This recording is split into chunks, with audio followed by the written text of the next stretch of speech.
Le jour se suivent et il ne se ressemble pas. Aujourd'hui est un jour spécial où nous allons revenir sur l'affaire Chéribin Okende. Le dossier est resté longtemps flou parce qu'on ne connaissait pas qui était le vrai auteur ou les vrais auteurs, les vrais commanditaires de cet assassinat contre cet acteur politique de l'opposition, Chéribin Okende, qui était porte-parole du parti politique Ensemble pour la République, mais aussi député national en fonction, ancien ministre. On l'a retrouvé, où on le retrouvait un matin sur le boulevard à Poids-Lourd, assis, posé sur la chaise de son véhicule, devant son volant, mais il y avait un corps sans vie et ce corps était celui de Chéribin Okende. Depuis, il y a eu défraiement de la situation. Beaucoup d'accusations de part et d'autre, de journalistes étaient aux arrêts, certains sont aux arrêts jusqu'à aujourd'hui. Une enquête qui a beaucoup duré après l'autopsie réalisée par un groupe d'experts nationaux et internationaux. C'est hier finalement que les résultats de l'enquête ont été rendus publics par le procureur après le parquet, la cour de cassation qui a tout simplement révélé au grand public que Chéribin Okende s'était suicidé.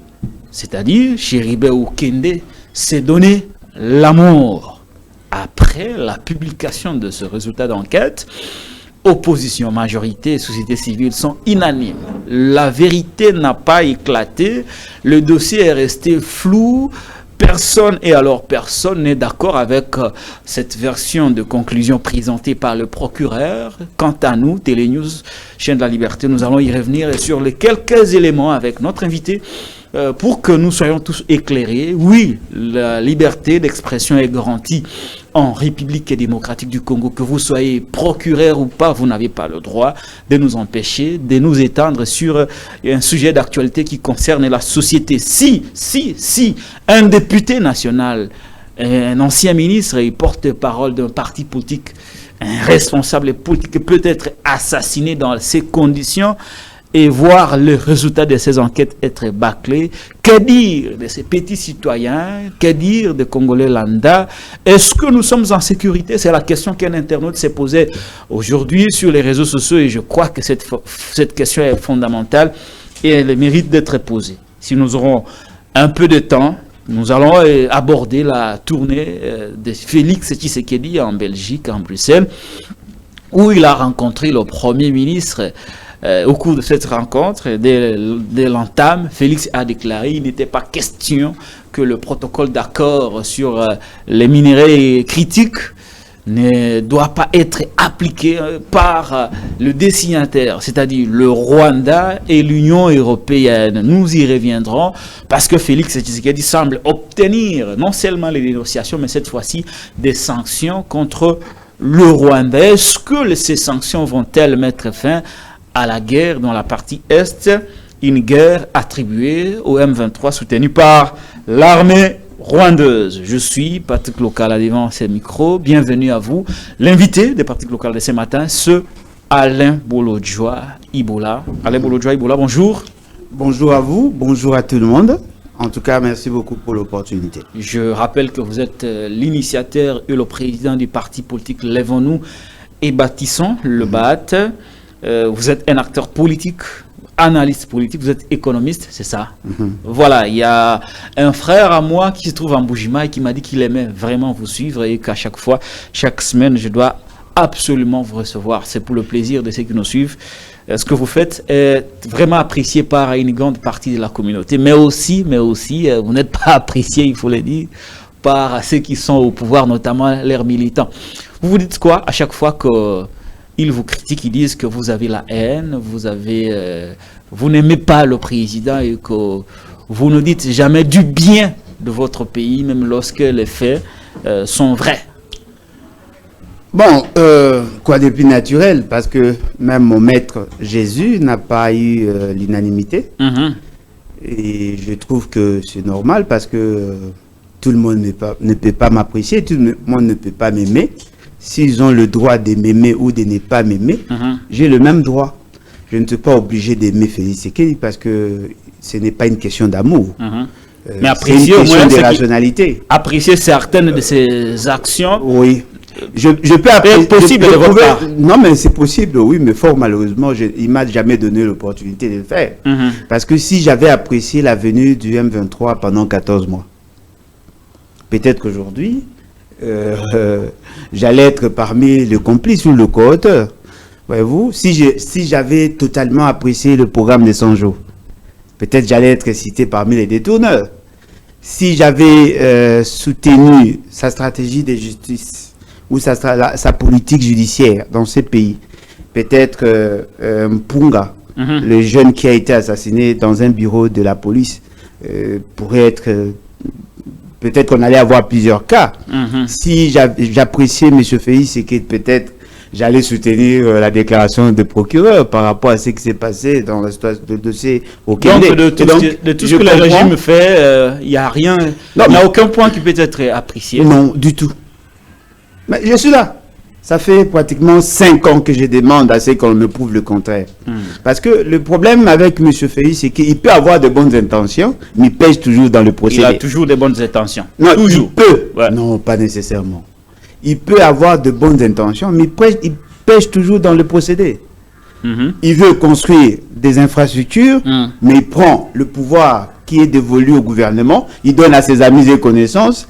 Au lieu de respecter la chaîne des dépenses, il initie un autre mécanisme de décaissement de fonds. Il n'y a pas de mécanisme de contrôle et l'argent est détourné. Vous appréciez le bâtiment, mais moi je n'apprécie pas la fonctionnalité. Très bien. Ouais, alors, il vient de commencer son second mandat. Est-ce qu'il est à l'œuvre? Bon. Est-ce qu'il s'y met déjà de le départ? Non. Mais M. Félix est dans une confusion entretenue. Et je pense que les gens qui l'apprécient seront déçus, sauf peut-être s'ils sont vraiment des fanatiques. Parce que déjà au départ, M. Félix n'a même pas de feuille de route. Il n'a même pas... Parlons de ce second mandat. Non, mais effectivement, il n'a même pas de boussole. Pour vous, il n'y a pas de signaux non. qui marquent les débuts d'un grand changement? Non, mais les changements commencent d'abord par la perception de choses, la programmation, parce que si on n'a pas cette approche de programmation, on ne peut pas atteindre les objectifs. Il est en train de naviguer à vue. C'est comme un bateau dans l'océan qui n'a pas de boussole. L'essentiel, c'est de voir la machine tourner. Mais on ne sait pas où on va. Voyez-vous? Ça pose problème. La meilleure manière de faire les choses, de gouverner, parce que je l'ai toujours dit, l'État en tant qu'une réalité abstraite est complexe. Et exige assez que tout ce qui s'est fait dans l'État soit programmé, soit planifié. C'est dans la programmation qu'on arrive à réduire le marge d'erreur. Mais ici, chez nous, c'est l'improvisation. Et donc, devant cette réalité, vous allez vous rendre compte que on va avoir le même résultat. Et je dirais même, on peut avoir le pire.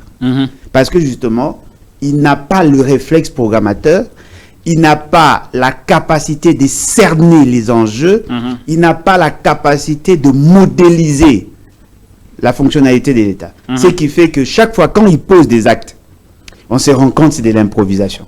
C'est-à-dire qu'il peut décider aujourd'hui même de construire un bâtiment sans tenir compte sans veiller sur l'impact de ce qu'il fait, et il va décaisser l'argent. Et d'ailleurs, pour préciser, pour ajouter un autre élément majeur, il ne vise ni l'efficacité ni l'efficience. Parce qu'il y a certaines dépenses qui sont effectuées dans ces pays, on se croirait être dans un pays de fous. Un pays qui a autant de difficultés. Un pays qui est quand même arrivé à loger le ministère des Finances, le ministère de Budget, la DGM et la DGDA, la DGI, l'ont construit un centre financier pour un coût global de 358 millions de dollars. C'est une folie. Alors, pourquoi les gens doivent-ils apprécier les bâtiments alors que dans la hiérarchisation de besoins de l'État, ce n'était pas une priorité? Très bien. Je vais vous poser une question un peu plus concrète pour qu'on confirme cette parenthèse à Alain Boulodjoa. Pendant ces premiers 40 jours ou 50 jours du président de la République, au début de son mandat, qu'est-ce qu'il aurait dû poser concrètement comme acte qui allait marquer positivement les débuts de son second mandat? Déjà, concret. Ouais. Non, mais il a toujours été concret. Ouais. Déjà au départ, le fait d'avoir biaisé le processus de mode d'évolution du pouvoir, c'est déjà ça le problème. Le fait d'avoir formaté la fraude. Non, je vous dis. Ouais. Parce que le problème, c'est que les gens... Moi, je vous amène dans la réalité parce que les élections sont déjà passées. Non, je suis dans la réalité. Ouais. Ce n'est pas pour rien qu'on a institué les élections comme seul mode d'évolution du pouvoir. Parce que n'oubliez pas que l'État a plusieurs composantes. Et je l'ai toujours dit, lorsqu'on analyse l'État en dehors du système politique, il nous est difficile de tirer de bonnes conclusions. Le système politique est constitué de 3 composantes. Le régime politique, là où on organise le pouvoir, la structure économique, là où on crée des richesses, et l'organisation sociale, là où on trouve la population et ses exigences. Voyez-vous? Plus il y a des tensions au niveau social, ça a une incidence sur la structure économique et les régimes politiques. Mais si les raisons de frustration proviennent du régime politique, ça crée la cassure au niveau de l'organisation sociale. Et si vous n'arrivez pas à trouver le point d'équilibre, il y aura dysfonctionnement. Il y a fracture. Hein. Comment pouvez-vous accepter que la population qui a cédé une partie de son droit souverain à des structures, que ces structures fonctionnent à l'encontre de ses aspirations et de la norme édictée? Le fait seulement que la personne qui est au pouvoir aujourd'hui n'a pas été le choix de la population. Ouais. C'est-à-dire qu'il ne travaille pas en osmose avec la population. Ouais. Le fait seulement que les institutions sont organisées et par des personnes qui n'ont pas la légitimité nécessaire, le peuple ne va pas se reconnaître en eux. C'est déjà un blocage. Deuxième élément. Le fait de n'avoir pas accédé au pouvoir par des voies saines, la conséquence c'est quoi? Pour entretenir le système de la fraude, il faut dégager beaucoup de moyens. Il faut entretenir les députés avec l'argent. Il faut leur donner la possibilité de mater ceux qui sont supposés être leur base. Et la conséquence, ça crée les déséquilibres sur le plan financier. On prend l'argent, on donne aux députés. Voilà pourquoi vous comprenez qu'au lieu de réduire le train de vie, il est obligé d'augmenter les dépenses publiques liées au fonctionnement des institutions. Un député qui passe de 21 000 à 33 000, ne pensez pas que la population va accepter. Alors, plus il y a ces inégalités, plus il y a des tensions. Les actes qui auraient dû être posés pour marquer positivement. Il ne devait pas accepter d'être président par la fraude. Mais il l'est. Mais voilà, la conséquence... Descendons un peu sur terre. Hein. Non, mais je suis sur terre. C'est lui, il l'est maintenant. Non, mais il est. La réalité, c'est qu'il est le président. Fort malheureusement, en tant que tel. Fort malheureusement, nous n'avons pas le choix. Il y a des tas. On nous a imposé ce choix. Oui, il y a des tas. Il y a des tas. Dans ce cas, comme humain, qu'est-ce qu'il aurait dû faire pour votre marquer positivement les débuts du mandat? Non, votre question va dans le sens où vous voulez, votre frère veut se marier, et voilà, il tombe amoureux d'une femme qui est atteinte du sida, et vous dites, non, voilà, il est déjà amoureux, qu'est-ce qu'on fait? Voyez-vous? Peut-être disons, il y a déjà une grossesse. Alors, non, mais voilà. On va pas tuer l'enfant. Non, mais le fait seulement que l'acte, en fait, le choix opéré n'est pas un choix judicieux et que cela expose votre frère, le conseil à donner, c'est de lui dire de ne pas se marier avec cette femme. C'est la même chose. Moi, je ne peux pas dire à la population, voilà, monsieur Félix, répondre à ma question. Non, j'ai répondu à votre question à ma manière et je pense avoir été suffisamment clair. Monsieur Félix Tshisekedi est le fruit de l'inceste sociétal. Et naturellement, il ne peut pas produire de bonnes choses. Tout ce que vous voyez là, ce ne sont que les conséquences de la fraude électorale. Qu'attendez-vous de la suite du mandat? Non, mais la suite du mandat, il n'y aura que la fraude. Hein. Il n'y aura rien. Il n'y aura que la fraude. Il n'y aura que la corruption. Il ne peut pas vivre en dehors du non-respect de la Constitution. Impossible. On va voir ce qui peut être considéré comme la prophétie d'Alain Bolodjoa ou ses prévisions, parce qu'on est en politique, on va s'empêcher de parler de prophétie politique. Hein? On ne va pas être dans l'utopie. On va voir si les hypothèses émises tout à l'heure par Alain Bolodjoa sur la suite du mandat de Félix et Antoine Tshisekedi Tshilombo seront infirmées ou confirmées. Eh bien voilà. Alain Bolodjoa, nous sommes avec vous. Nous allons aller sur le dossier. Chéribin Okende. Chéribin Okende a été donné pour mort, assassiné, selon les premiers éléments que nous avions à la suite de la découverte de son corps sur le boulevard de poids lourds. Eh bien, après quelques mois, le procureur, après le parquet, la cour de cassation vient de rendre publiques ses conclusions. Eh bien, ces conclusions démontrent que Chéribin Okende s'était donné la mort. Chéribin Okende s'était donné la mort. Il s'est tué à Mibomaki, à Lingala. Alors, nous allons suivre cet extrait choisi par Derrick Loukeba, les maestros, et nous nous retrouvons juste après. On va donner la parole à Alain Bolodjoa et nous allons analyser à notre manière pour tenter de comprendre si le procureur est dans la vérité ou il est dans la manipulation. Mais de manière un peu plus claire, éclaircie, c'est quoi? L'agenda trouvé dans le véhicule a eu ces mentions, je suis au bout. Les pages qui ont suivi ont été arrachées. Par qui et pourquoi? C'était en présence de la veuve. Ce sont autant de questions que nous nous sommes posées. Et je vous ai dit, et c'est ça que vous devez retenir, que les enquêtes se poursuivent par rapport aux problèmes dont je sais présentement de vous livrer le secret. Quels sont les problèmes? J'imagine qu'une personne ne peut pas se donner la mort en dehors d'un problème. Est-ce que ces problèmes ont été commandités? Est-ce qu'il y a des gens, de manière lointaine, ont pu tirer les ficelles qui ont amené à ce que l'intéressé ou la victime puisse se donner la mort? Autant de questions restent encore à être éludées pour y trouver des réponses. Le procureur ne l'a peut-être pas dit, le véhicule s'est arrêté là où il s'est arrêté. Les témoignages des personnes qui sont derrière, parce que c'était devant un garage, les témoignages ont révélé qu'ils ont entendu un cri, ou plutôt un coup, et ils sont venus directement pour trouver que le véhicule était stationné, qu'il y avait une personne à l'intérieur, parce qu'ils regardaient partout du devant, les autres vitres étaient teintées.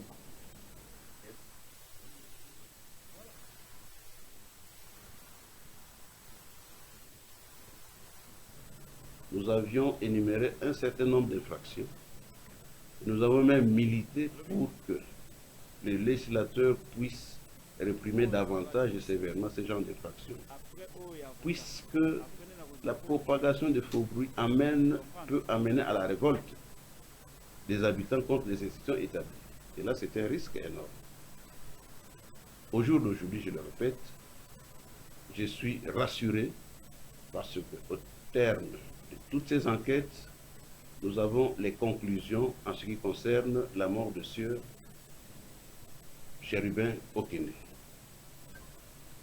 Il y a eu le recours aux experts et les expertises consistaient en la balistique, dans les télécommunications, dans l'autopsie avec les médecins légistes, ainsi que à la toxicologie de toutes ces expertises qui ont atterri sur notre table. Nous avions le rapport concluant suivant. Feu Chéribin Okende s'est auto-infligé. En d'autres termes, Sieur Feu Chéribin Okende s'est suicidé. Voilà le résultat des enquêtes sur l'assassinat présumé de Chéribin Okende. Eh bien, pour le procureur, près la cour de cassation, Chéribin Okende s'est suicidé. Il s'est donné la mort. Alain Bolodjoa, les conclusions sont là. Est-ce que vous faites foi à ces conclusions du procureur? Vous me dites. Bon, avant d'y arriver, je pense que nous devons faire un rappel historique, parce qu'apparemment, il y a d'autres éléments qui semblent échapper soit au procureur ou soit aux enquêteurs. Mais je voudrais tout de même manifester ma colère. Quoi de plus naturel, parce que c'est un vieux à moi, quelqu'un que je connaissais et je connais d'ailleurs, et je pense qu'il ne mérite pas ça. Sachez-le très bien que lorsqu'on vous dit il s'est auto-infligé ou il s'est suicidé, il s'est donné la mort. Cela veut dire tout simplement qu'il était détraqué. C'est-à-dire qu'il avait un trouble de comportement. C'est quelqu'un qui était instable et qui s'est donné la mort suite aux problèmes qu'il aurait. Cela sous-entend que après sa mort physique, il y a maintenant la mort de l'image de marque que lui-même s'est construit. L'image de chérubin. C'est-à-dire qu'on veut nous dire que la personne que nous apprécions, la personne pour qui nous avons beaucoup de respect, ces personnes étaient une personne déséquilibrée. Voilà pourquoi il s'est donné la mort. Je ne peux pas prétendre ici détenir la connaissance absolue sur la question, parce que je n'étais pas là. Je n'ai pas tous les éléments d'appréciation, mais je me rends compte que la justice ne sera faite peut-être que par lui-même. Apparemment, c'est Okende qui va se rendre justice, parce qu'il ne pouvait pas compter sur l'État qui a quand même servi. Si les morts ne sont pas morts, je pense qu'il n'a pas d'autre choix que de se rendre justice. Nous qui l'aimions, nous qui continuons à l'aimer, qui continuons à porter son combat, ou sinon sa perception de choses, nous pensons que les enquêtes doivent effectivement continuer. Parce qu'apparemment, la justice ne nous a pas démontré son degré d'indépendance pour tirer de bonnes conclusions. Il vous souviendra que la première personne à être arrêtée, c'était son garde du corps. Le garde du corps a dit qu'il accompagnait son chef au niveau de la cour constitutionnelle. Arrivé au niveau de la cour constitutionnelle, son chef lui a remis une correspondance pour aller déposer au niveau de la cour constitutionnelle, où il était d'ailleurs invité, je crois, 1 jour après, ou 2 jours après. Le garde du corps a dit que son chef était là. Apparemment, tout le pouvoir, et même le procureur, n'a jamais reconnu qu'Okende était sur place. Oui, mais même hier, ils ne l'ont pas reconnu. Qu'Okende était arrivé sur place. Ils n'ont pas mené des enquêtes, quand même qu'il y avait aussi d'autres déclarations allant dans le sens où on a vu un commando être déployé, le prendre, l'amener, et ainsi de suite. Ils n'ont pas exploité cette voie-là.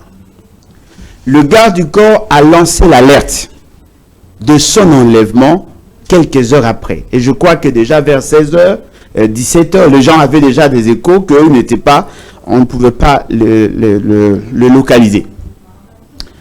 Pendant que le garde du corps cherchait à savoir où était son chef, il était déjà arrêté. Je crois vers 20h, quelque chose comme ça. Il est revenu au niveau de la cour constitutionnelle et fort malheureusement, on a mis la main sur lui. En ce moment-là, Okende n'était pas encore mort. C'est vers 5h qu'on apprendra qu'il serait tué. Il y a eu un débat houleux. Tous les indices nous renvoyaient vers le pouvoir parce qu'on parlait des hommes armés. C'est que moi, personnellement, je n'avais pas compris, c'est l'agitation du côté du pouvoir qui ont tenté de charger Moïse Katumbi, qui était le président du parti auquel il appartenait. Ils ont démontré à partir de la magie de leur communication que c'était effectivement Moïse Katumbi, ainsi de suite. Et moi, je savais que ça ne pouvait pas être Moïse Katumbi parce que Moïse Katumbi ne pouvait pas utiliser les agents de l'État pour commettre un tel forfait. Et c'est comme ça que nous sommes limités. Moïse Katumbi a exigé l'intervention des experts étrangers, justement pour arriver à faire tout ce qu'il y a comme enquête, et même l'autopsie. Et personne n'a en possession ces documents-là. Seul le procureur qui déjà avait pris position au départ et qui a donné l'impression d'être... bon, je ne pourrais pas le dire, mais il a donné l'impression d'être partie prenante dans le débat, pas dans la question, dans l'assassinat, mais dans le débat, parce que lui aussi avait pris position. Et nous nous rendons compte qu'aujourd'hui, on nous dit, ce n'était pas le garde du corps, ce n'était pas Moïse Katumbi. C'était pas le chauffeur. C'était pas le chauffeur, c'était Okende lui-même. C'est-à-dire que Okende a assassiné Okende pour pousser les gens à croire que c'est Moïse Katumbi ou à croire que c'est la famille Tshisekedi ou la famille politique de Tshisekedi. Cette conclusion-là ne peut pas passer aussi facilement dans les esprits éclairés. Parce que ce qui est vrai, le fait seulement qu'il y a eu beaucoup de tâtonnements depuis qu'ils ont enclenché les enquêtes, parce que n'oubliez pas que ça fait pratiquement 6 mois. Pourquoi avoir choisi ces moments? Parce qu'en réalité, la pression qu'il y avait, si c'était réellement ce que les gens du pouvoir disaient, parce qu'ils auraient détenu des indices, des culpabilités contre ensemble, en réalité, ils devaient accélérer les choses et surtout que les enquêteurs étrangers avaient déjà rendu leur rapport. Aujourd'hui, avant l'enterrement de M. Chéribin Okende, on nous balance pratiquement de conclusions et puis on nous dit non, voilà, il n'y a personne qui l'a tué. Il est lui-même responsable de sa mort. Il s'est tué. Les éléments qui nous disent non, voilà, il aurait tiré lui-même avec la balle, tout ça. Mais tous ces éléments, vous l'avez déjà développé. Il suffit seulement de visualiser ce que les autres, tout ce que vous avez dit, vous, le pouvoir.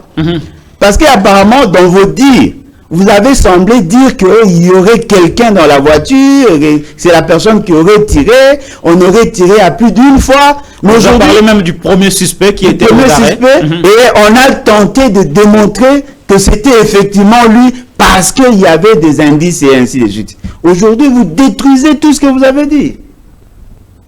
Ce qui est vrai. En lisant la Constitution dans son article 110 et 150, j'aime souvent rappeler cela.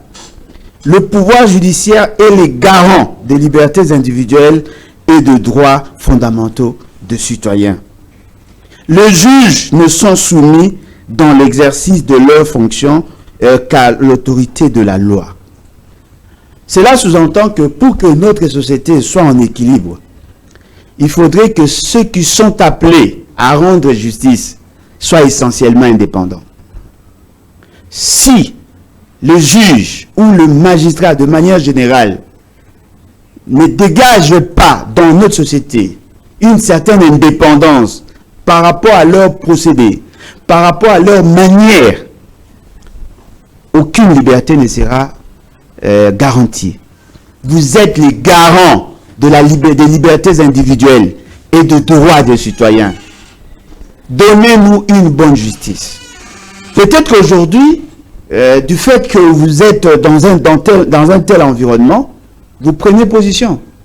Mais après, ne venez pas faire votre mea culpa pour nous dire non, voilà, c'était dans tel contexte que nous sommes arrivés. Parce que je vous dis ici, et je tiens à le marteler, l'enquête d'Okende va continuer tant que je vivrai. Nous allons tout faire pour élucider tout ce qui a été fait. Nous n'allons pas permettre à ce qu'ils soient assassinés lâchement et que les personnes qui ont commandité cet assassinat continuent à vivre en liberté. On ne va pas le laisser passer. Même si tout le monde, même si sa famille, même si tout le monde a abandonné, je ne le ferai pas. Ça, c'est une promesse. Très bien. Et sachez-le très bien, que le jour où on va découvrir la vraie vérité, en ce moment-là, on va juger tous ceux qui ont participé dans ça.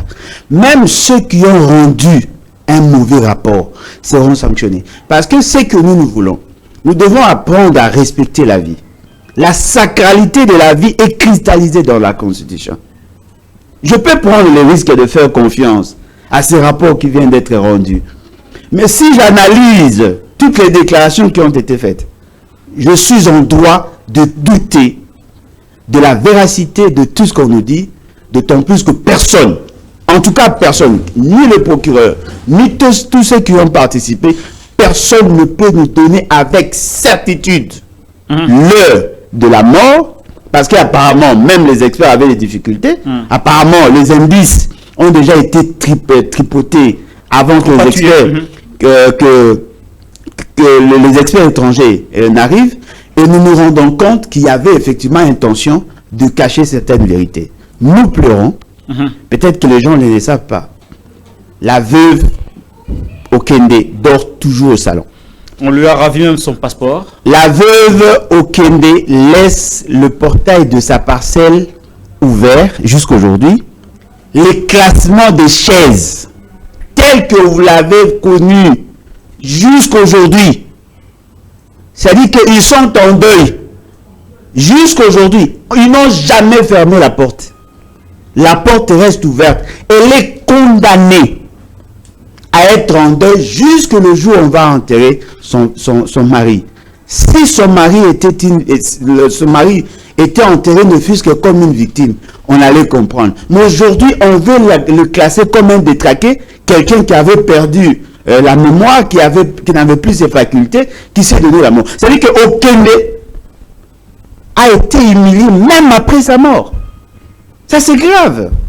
C'est quand même décevant, cher ami. Très bien, on va avancer. Alain Bolodjoa, Eric, je vous propose qu'on prenne toujours la deuxième vidéo du même procureur. Je crois qu'il y a des éléments qui nécessitent une analyse. Là, il vient avec certains éléments comme pour étayer la thèse du suicide, la thèse d'un Chéribin Okende qui s'est donné la mort, qui s'est tué. Suivant, encore une fois, les deuxièmes extraits du procureur près la cour de cassation, dans cet extrait choisi par Eric Louké Balémaestro. Suivant.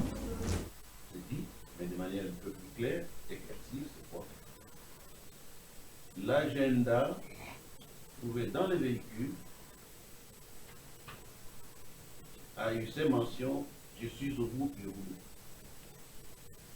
Les pages qui ont suivi ont été arrachées. Par qui et pourquoi? C'était en présence de la preuve. Ce sont autant de questions que nous nous sommes posées. Et je vous ai dit, c'est ça que vous devez retenir, que les enquêtes se poursuivent par rapport aux problèmes dont je sais présentement que vous livrer le secret. Quels sont les problèmes? J'imagine qu'une personne ne peut pas se donner la mort en dehors d'un problème. Est-ce que ces problèmes ont été commandités? Est-ce qu'il y a des gens, de manière lointaine, ont pu tirer les ficelles qui ont amené à ce que l'intéressé ou la victime puisse se donner la mort?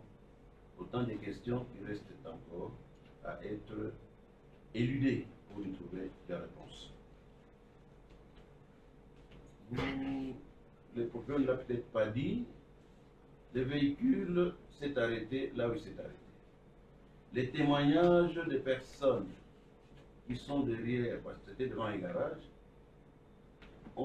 les témoignages ont révélé qu'ils ont entendu un cri, ou plutôt un coup, et ils sont venus directement pour trouver que le véhicule était stationné, qu'il y avait une personne à l'intérieur, parce qu'ils regardaient partout du balcon, les autres vitres étant teintées. Et lorsque nos équipes arrivent, il y avait d'ailleurs de petits bandeaux qu'on appelle chégués, qui ont déjà commencé à arracher, à voler le viseur, tout ça comme ça. Donc là, les témoignages clairs des personnes qui ont été à l'endroit où le véhicule a été trouvé est tranchant que le véhicule s'est arrêté, personne n'en est descendu. Et c'est confirmé par les experts qui ont trouvé le véhicule hermétiquement fermé, et comme le procureur vous l'a dit, impossible d'être dehors, de démarrer, de trouver le moteur et la clé à l'intérieur avec climatisation en place. Cela est pratiquement impossible. Les autres détails, j'espère qu'ils vous ont été livrés de manière assez claire. Mesdames et messieurs, nous allons terminer notre communication en vous invitant à faire moins de commérages autour de certaines situations et qu'il est toujours mieux de garder sa main en bride que de livrer au public des informations qui sont en fait des désinformations. Et c'est là où le ministère public peut trouver que vous avez franchi le bord du tolérable de la légalité. Pour entendre l'illégalité, ça devient un faux bruit et nous pourrons mettre la main dessus. Merci pour votre attention et je vous souhaite Voilà, la page de l'agenda de Chéribin Okende qui se trouvait à bord de son véhicule indiquait, selon le procureur, je suis au bout du rouleau. Je suis au bout du rouleau.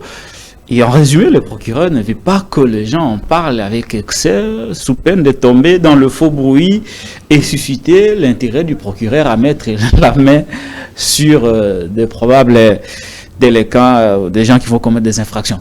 Alain Bouloudjoua, je reviens sur vous. La thèse, il y tient, le procureur, à sa thèse du suicide d'un chérubin qui se serait donné la mort. Il y a une phrase, je suis au bout du rouleau, révélée par le procureur.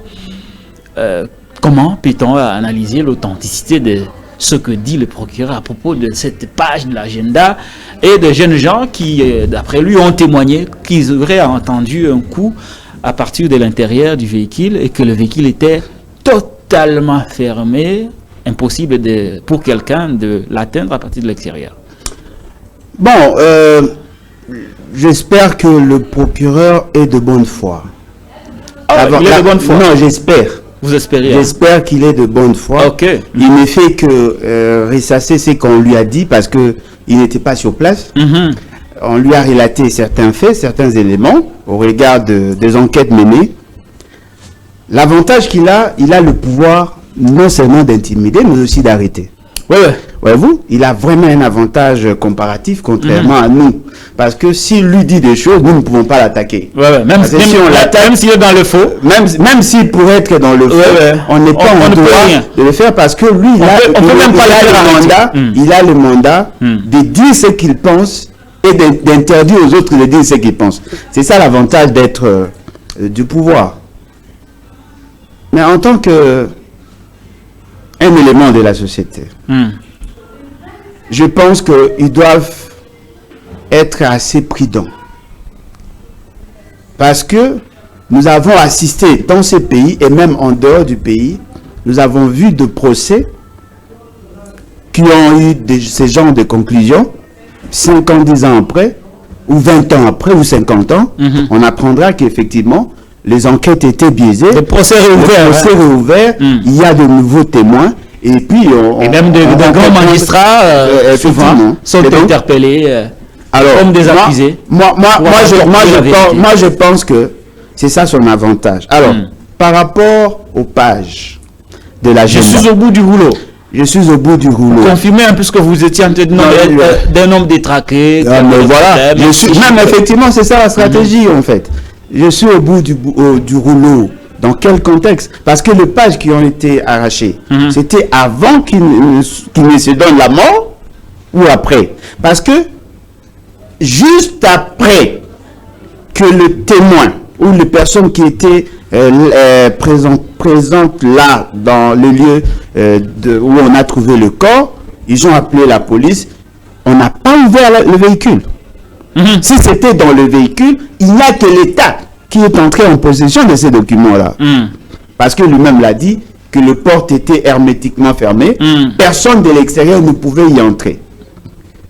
Cher procureur, c'est possible de trouver un véhicule fermé, hermétiquement fermé comme vous l'avez dit, avec quelqu'un à l'intérieur, mais la porte peut être fermée de l'extérieur. Apparemment, vous avez une voiture? Si vous en avez. Non, vous en panne et puis, voilà. Je n'ai plus la possibilité de la réparer. Voilà, c'est-à-dire que à partir de l'extérieur, lorsque vous fermez, vous appuyez le bouton qui ferme à partir de l'intérieur, vous fermez de l'extérieur, vous-même qui êtes dehors, vous ne pourrez pas y entrer. Il nous arrivait de perdre par exemple les clés de contact. Ou sinon de les laisser à l'intérieur. Donc c'est possible. Alors, Donc cette thèse-là ne tient pas. Non, ça peut tenir, mais moi je pense Est-ce que c'est vous qui parlez à Alain Boulodja pour en clair, namutu ke zala ndenge nini pour moko na lingala pe zala bien. Okozala utiki fungola na kati. Bouton ko ezala et pas chauffeur. Au finiango. Tango bimi otindiki portière et kangami et s'il même voilà. Voilà. Donc c'est possible. Cette thèse-là, alors, elle ne tient pas debout.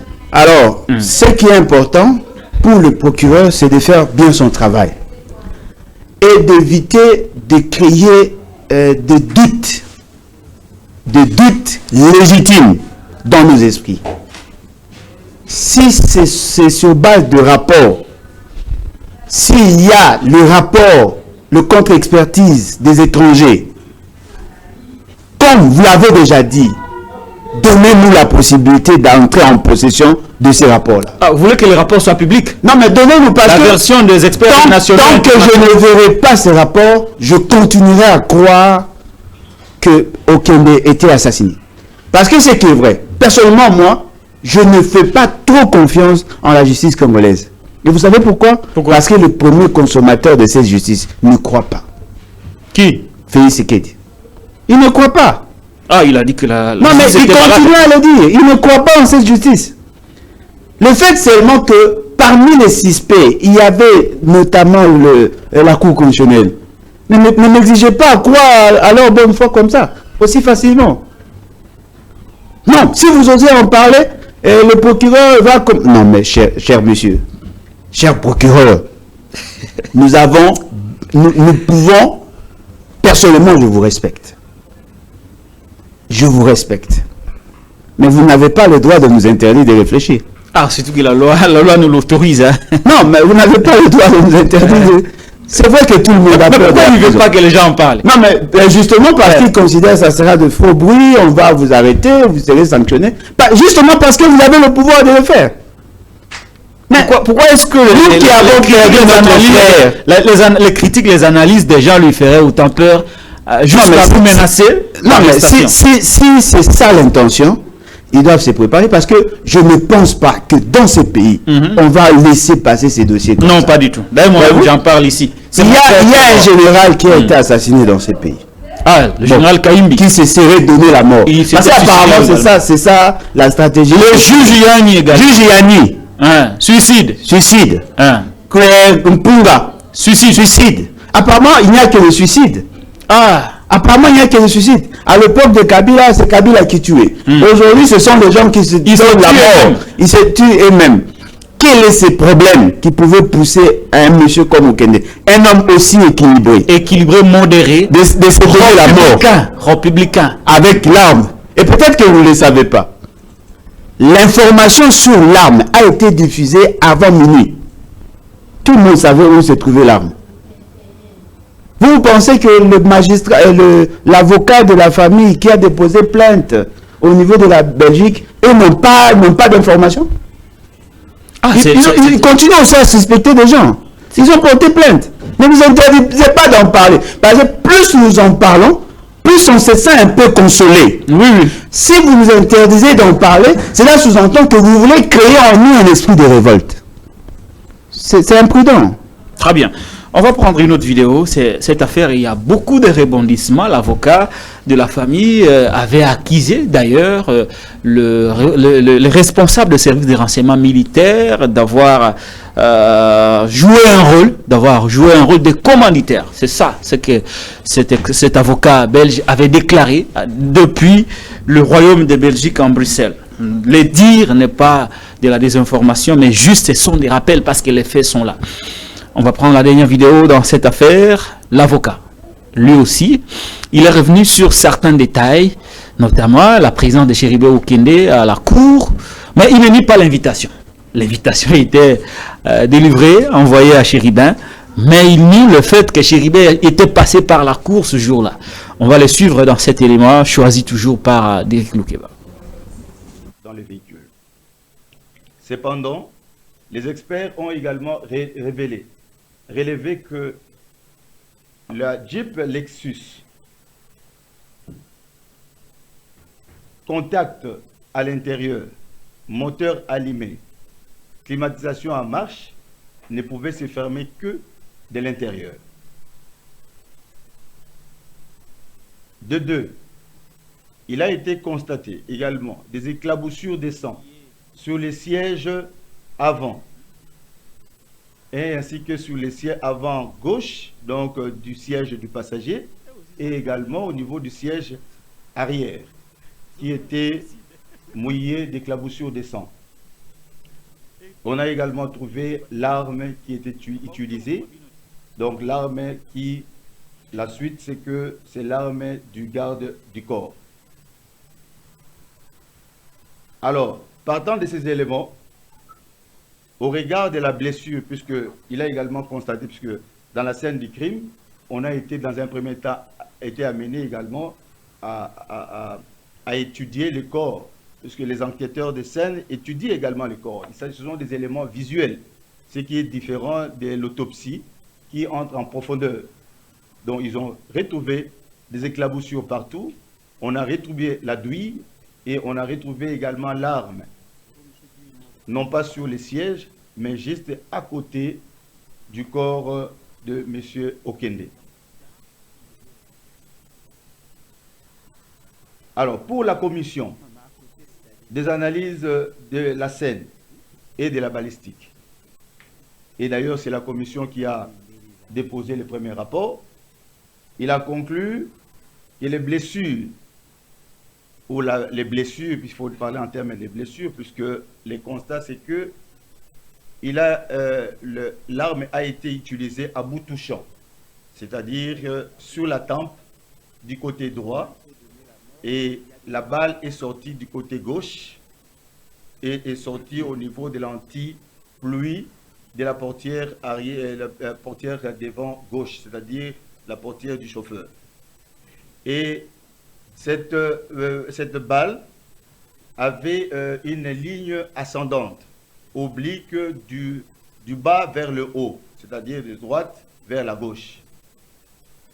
Deuxième élément, c'est que l'arme utilisée et c'était enrayé après la première sortie, après la première utilisation. Donc l'arme s'était enrayée et la conclusion de la commission c'était qu'il est impossible, premier élément, qu'on puisse, disons, comment dirais-je, donc on ne peut pas, en utilisant l'arme, et que si quelqu'un était avec lui dans le véhicule, il est impossible qu'on puisse trouver des éclaboussures de sang dans le siège. La conclusion, c'est qu'il était seul dans le véhicule. Puisque au niveau du siège chauffeur et passager, il y avait sa veste, il y avait deux appareils et le tout était imbibé de gouttes de sang. Et la morpho-analyse des traces de sang, qui est une spécialité également, a révélé que c'était des projections après l'impact de la balle au niveau de la tempe. Donc si quelqu'un était au niveau de ces sièges, on ne pouvait pas trouver du sang sur les sièges et également sur les habits et téléphones qui s'y trouvaient. De même, également au niveau du siège arrière, c'était également imbibé des gouttelettes de sang issues de cette projection du fait de l'impact des sang. Et les trajectoires également. La trajectoire également de la balle, du bas vers le haut, gauche vers droite, indiquait que la personne a utilisé contre elle-même l'arme. Or, s'il s'agit d'un passager ou d'une autre personne qui utilise l'arme, les trajectoires ne peuvent pas être obliques, de bas vers le haut. C'est soit de façon horizontale ou de haut vers le bas, puisqu'il y a une pression. Or là, la tête était inclinée vers la droite, puisque la tendance c'est que on met l'arme sur la tempe et on penche la droite vers là où se trouve l'arme. Ce qui fait que la sortie ne peut être que de façon ascendante. Ce qui a fait que la commission, après ces éléments, ait conclu à ce que les défunts s'étaient auto-infligés ces blessures. Ce qui du reste a été également confirmé par l'autopsie. L'autopsie, qui a été précédée d'abord par un examen de scanner, a confirmé par la présence de poudre de balle à l'entrée de l'orifice de la plaie au niveau du côté droit, qu'effectivement que cela ne pouvait se faire que lorsque on tire à bout touchant.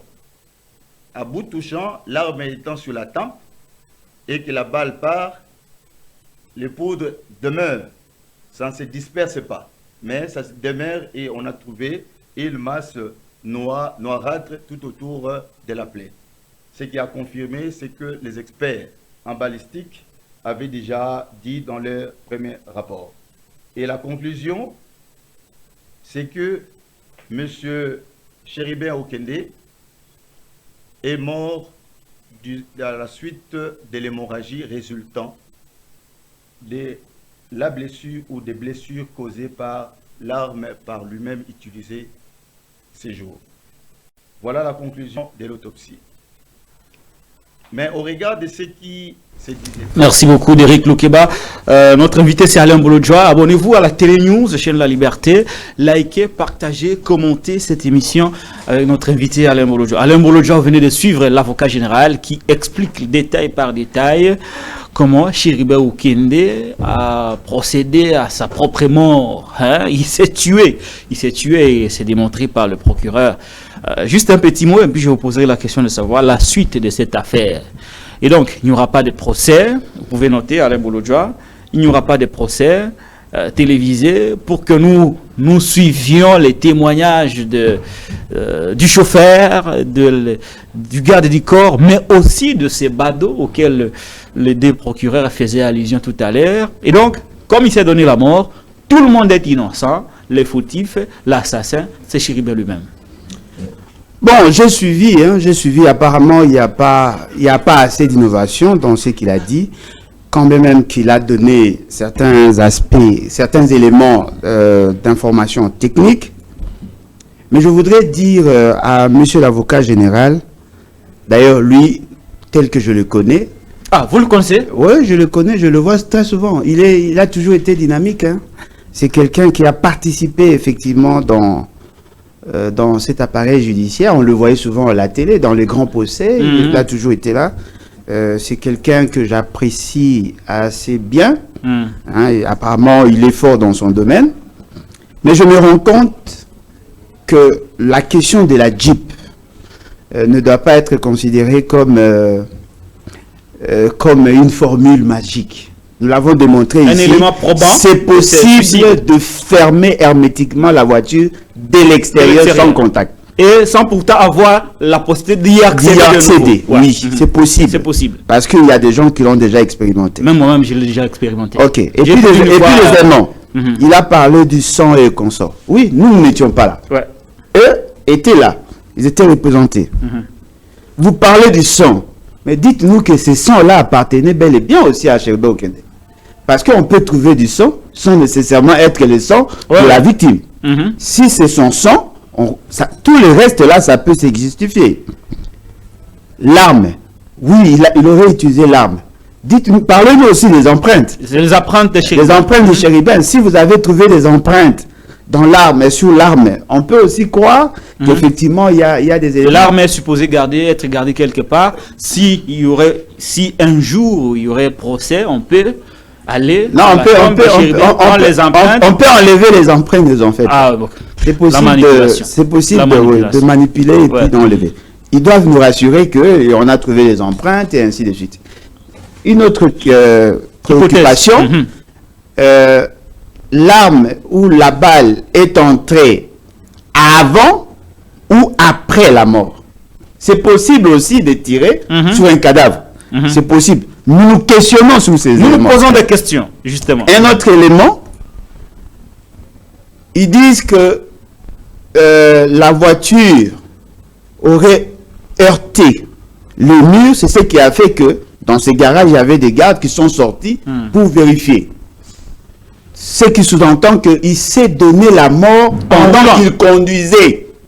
Après, la voiture s'est égarée. Après, la voiture s'est égarée. C'est-à-dire que probablement que quand il conduisait, avec, comme c'est un volant à gauche, on sous-entend que en conduisant, il s'est tiré.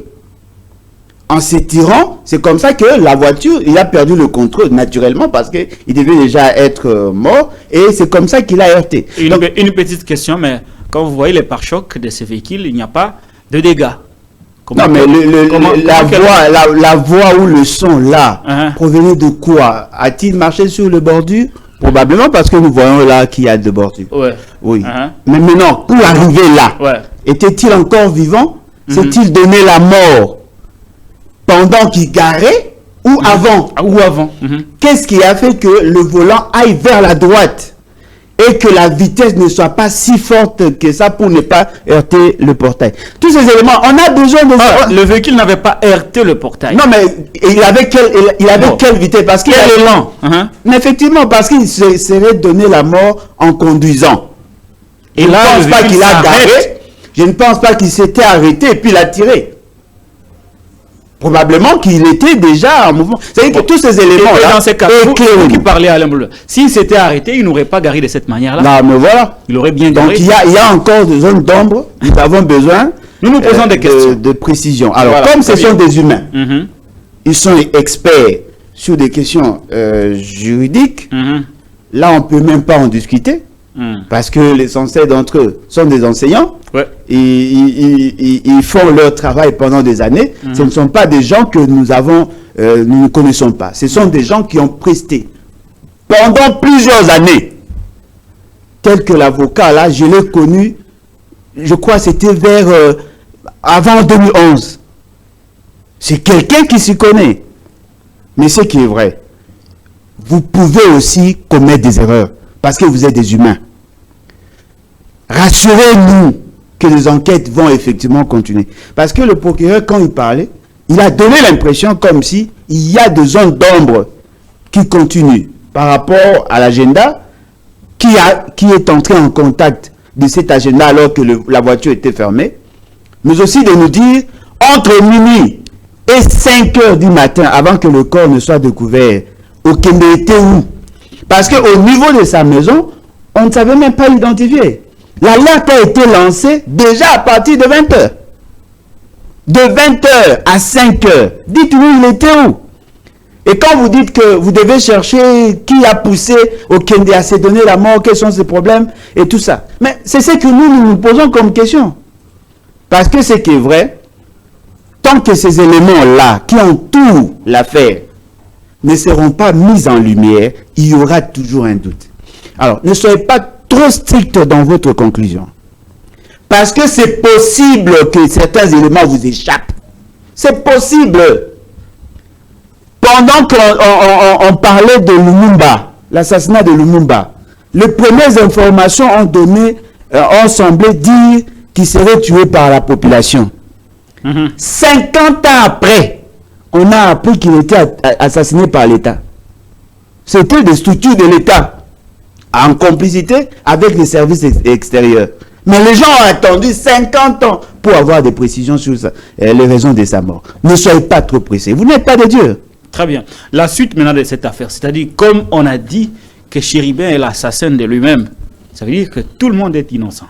Non, mais non seulement que tout le monde... En conclusion, il n'y aura pas de procès. En conclusion, il n'y aura pas une pensée pieuse. Il n'y aura pas de procès. Non, mais attendez. Si tout le monde est innocent, on va arrêter qui? Peut-être qu'on va garder pendant un certain... D'ailleurs, le dossier doit changer. Le dossier du garde du corps doit changer.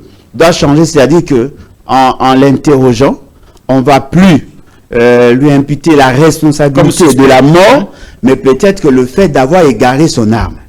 Mais lorsque lui maintenant va commencer à se justifier... organiser son procès risque de rouvrir aussi. Non, mais bien évidemment, mais c'est ce qu'ils ne feront pas. Ils risquent de rester en prison. Parce que lui va vous dire, j'étais dans la voiture avec le chef, comme je ne pouvais pas entrer à la cour constitutionnelle avec l'arme, j'ai préféré laisser l'arme dans le véhicule.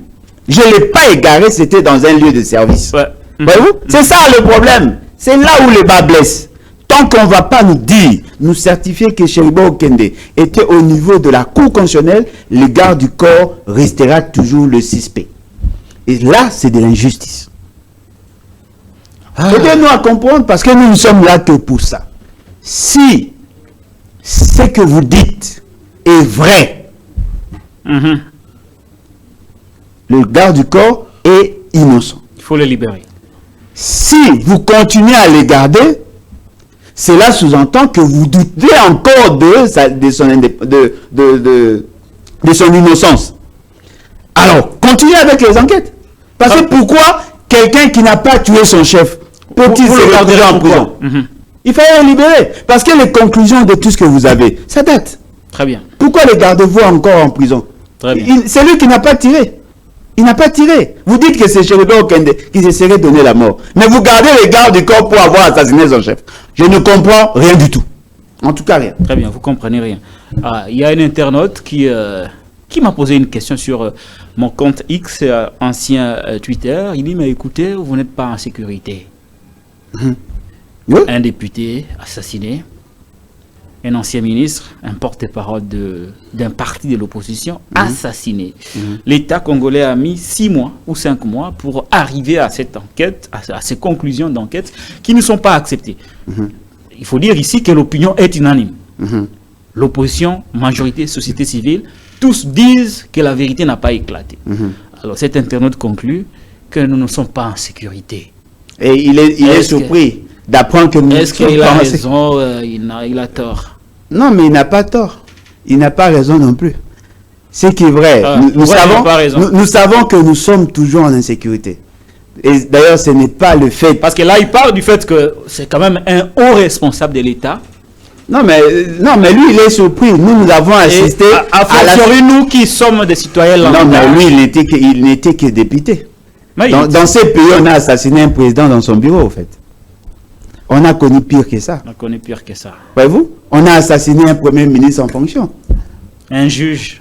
On a assassiné... Bon, je ne sais pas si le juge Yanni était assassiné. Un général. Mais on avait appris... des renseignements militaires aussi. C'est-à-dire que dans ces pays, l'avantage de ceux qui ont le pouvoir de tuer ont le pouvoir d'orienter les choses. C'est-à-dire qu'on peut vous assassiner et on peut orienter l'issue des enquêtes. C'est comme ça qu'il dit que nous ne sommes pas en sécurité. On ne peut pas être en sécurité tant que les juges ne seront pas indépendants. À ce moment-là, nous, on fait quoi pour Non, nous protéger? vivotez comme d'habitude. Le jour où vous trouverez la mort, on viendra passer à la télé, on va faire des déclarations et puis on va vous enterrer comme un criminel. La victime devient coupable, en fait. Très bien. Essayez de vous imaginer le jour où on va aller enterrer Okende. On va enterrer un détraqué. Okende, que tout le monde connaît. C'est lui-même qui s'est donné la mort. Il s'est infligé. Le terme reste. Alors que nous savons que c'était un homme pondéré, un homme équilibré. Mesuré. Il ne pouvait pas arriver à ça. Cherchez autre chose, cher monsieur. Cherchez autre chose. Présentez-nous une recette qu'on pourrait consommer. Ça ne passe pas. Chez moi, ça ne passe pas. Cela ne passe pas. Bon. Je ne doute pas de votre capacité à dire la vérité. Mais je ne sais pas si vous êtes réellement libre pour la dire. Je crée un doute. Et ce doute-là perdure. Vous donnez raison à Félix qui a dit que la justice était malade. Non, mais la justice était malade justement parce que le magistrat suprême n'est pas sain. Si le magistrat suprême il n'y a jamais eu de magistrat suprême aussi sain. Ah, mais partout au monde, il n'y a jamais eu de justice aussi saine, en fait. Ou sainte. Mais comparativement à la nôtre semble être la non, mais ça reflète la qualité des dirigeants politiques. Parce que quand vous assujettissez les juges, le magistrat, naturellement, on n'aura que ça comme conclusion. Est-ce que vous savez ce que M. Félix a fait à la justice? Avez-vous une idée sur les dangers que représente aujourd'hui notre justice? Bon, pour 51 postes, il a nommé 331 personnes. Il faut répéter ça souvent. Non, mais justement parce que c'est grave. Ça, c'est la énième fois. Non, mais il y a des présidents du tribunal de grande instance qui n'ont pas de bureau. Vous comprenez? Ça dit que la situation est grave.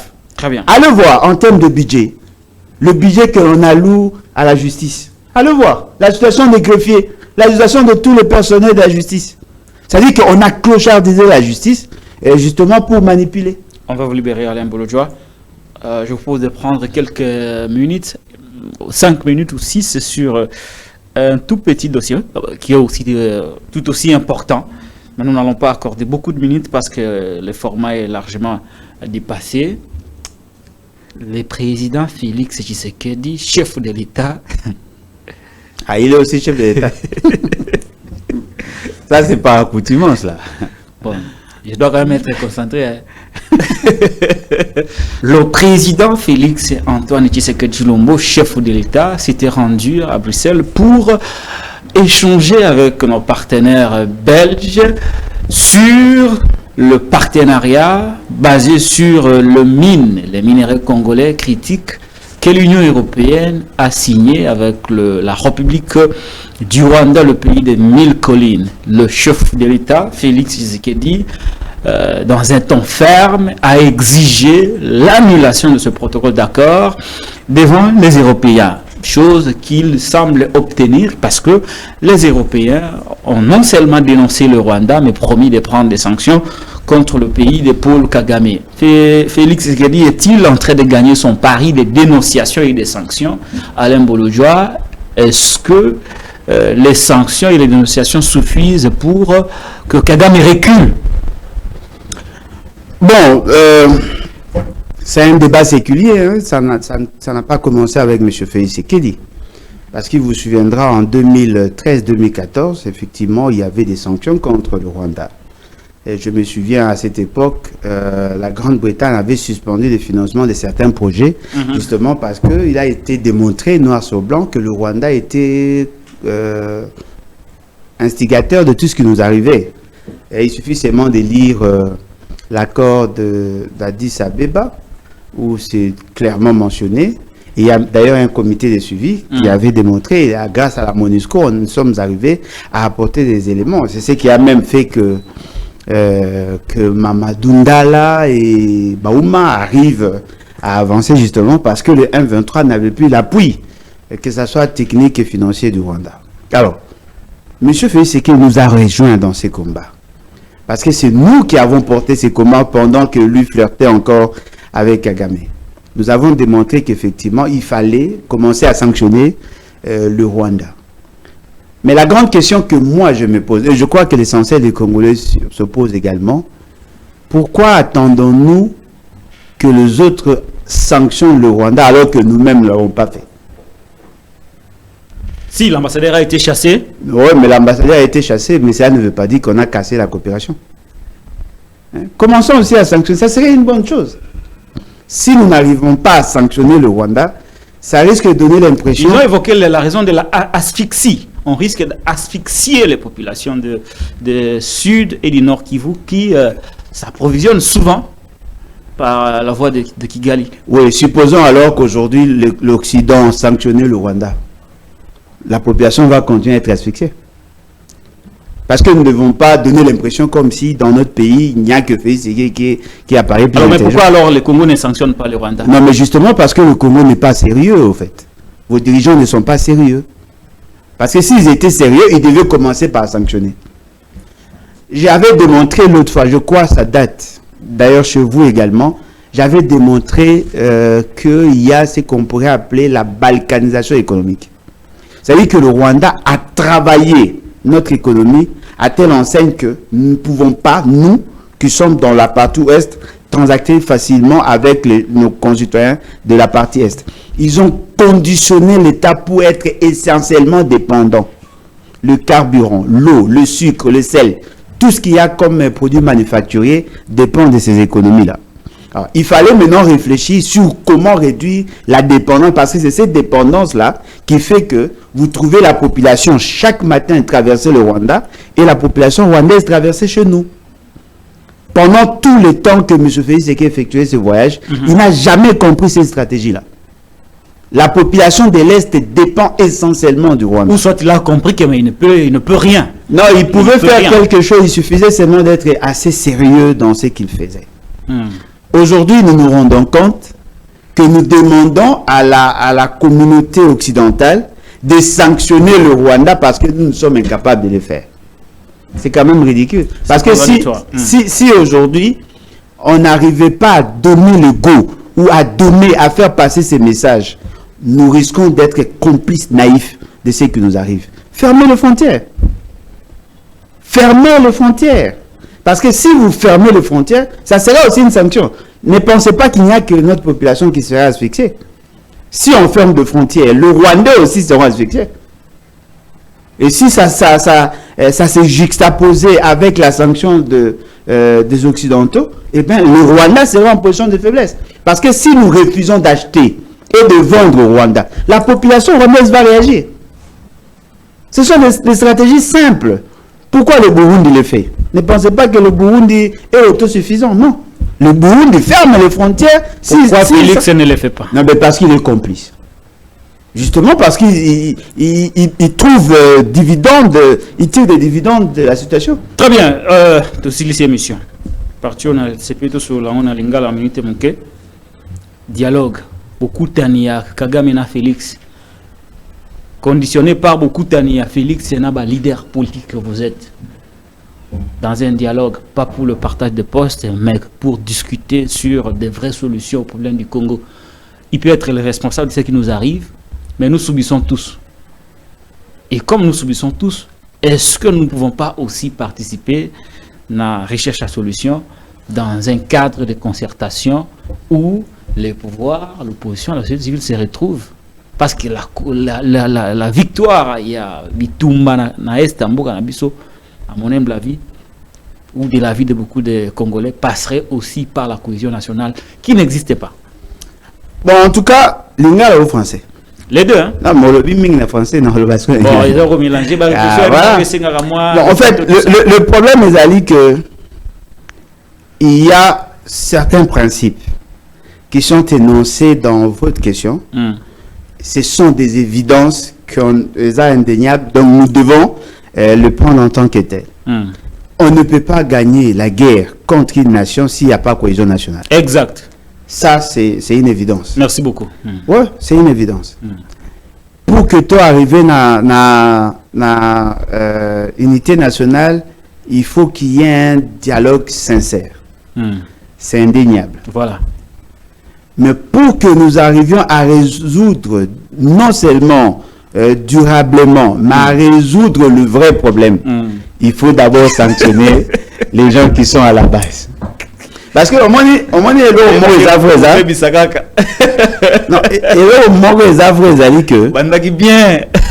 si nous dialoguons avec Félix Tshisekedi, c'est-à-dire que tu as accordé un chèque en blanc, n'a pas crime contre l'État au Yassai. Si nous négocions, nous dialoguons avec Félix Tshisekedi, c'est sûr qu'il va accepter ce que nous allons lui faire comme des propositions, mais il ne va pas les appliquer. Voyez-vous? C'est-à-dire que Eloko Ezali, tu as appelé à dialoguer, mais avec qui? Il faut appeler à moi crédibilité. L'interlocuteur n'est pas crédible. Moi, Félix Tshisekedi, Azaba ya bambokati bon nazo na genre bambokati c'est-à-dire azaba genre bambokati te na ba azaba genre mais azal lokola bambokati bazaka so bazala lokola bambokati za soka yena kin aolinga lakisa na batu ki asa yebi Kinshasa. Alors qu'on a été habité. Alors on a commencé moi ba yankio za fandi wa Alexa moi qui a vraiment forcé. Ouais, moi la que nature n'a été. Félix Tshisekedi ne peut pas être sincère. Tout ce qu'il vous présente là, ce n'est pas lui. Dans son alors là on est bloqué alors. Non mais on est bloqué. Voilà pourquoi je vous dis la solution c'est d'abord son départ. N'est-il pas possible to dialoguer biso bateau to lingimboka to na posa changement to dialoguer pour le faire partir. En ce moment-là, tu peux présenter dans l'État un président suffisamment sérieux qui va parlementer avec qui va négocier avec l'Occident ou l'OTAN, tout ça, ce que vous voulez. En ce moment-là, biso to na position faible et à force. Parce que c'est lui qui a dansé avec Kagame ne peut pas bien négocier avec Kagame. Kagame le connaît. Mambo Kagame a biso yeye ebite. Boti na ka Félix Tshisekedi ça kinzonzi. Avec le belabino.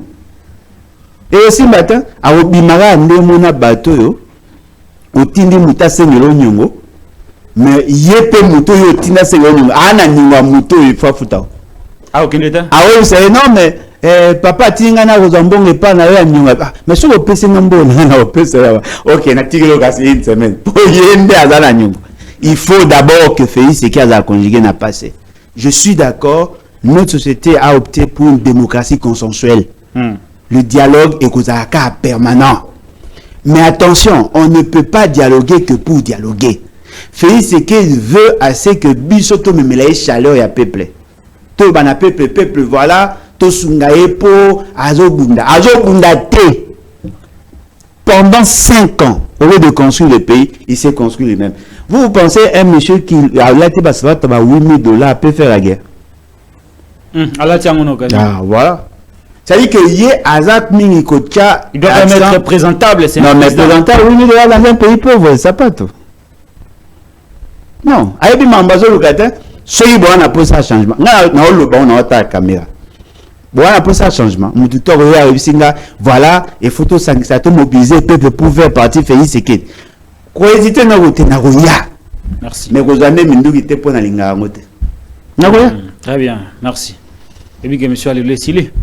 Ah, et si mais dialoguer avec Félix Sekedi. Le basu que zali. Et là le cause mais la poison, oui que la poison mais la caca. Le basu que zali. Ouais, mais j'ai aimé. J'espère seulement que bah procureur, bah otika, mon ouverture à continuation à enquête pour que tu aies bah, vraiment tous les événements qui entourent l'assassinat à Chériba Okene, parce que bah, on peut pas créer doute légitime dans nos cœurs, dans nos esprits.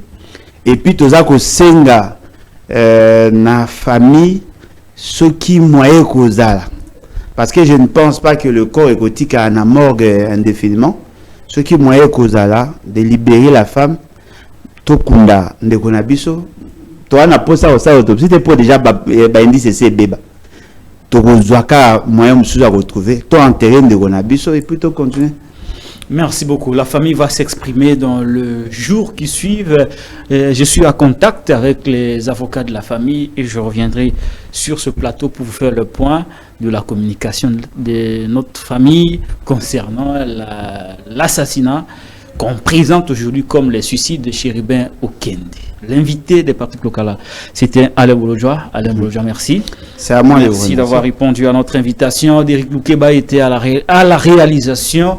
Abonnez-vous à la Télé News, chaîne de la liberté.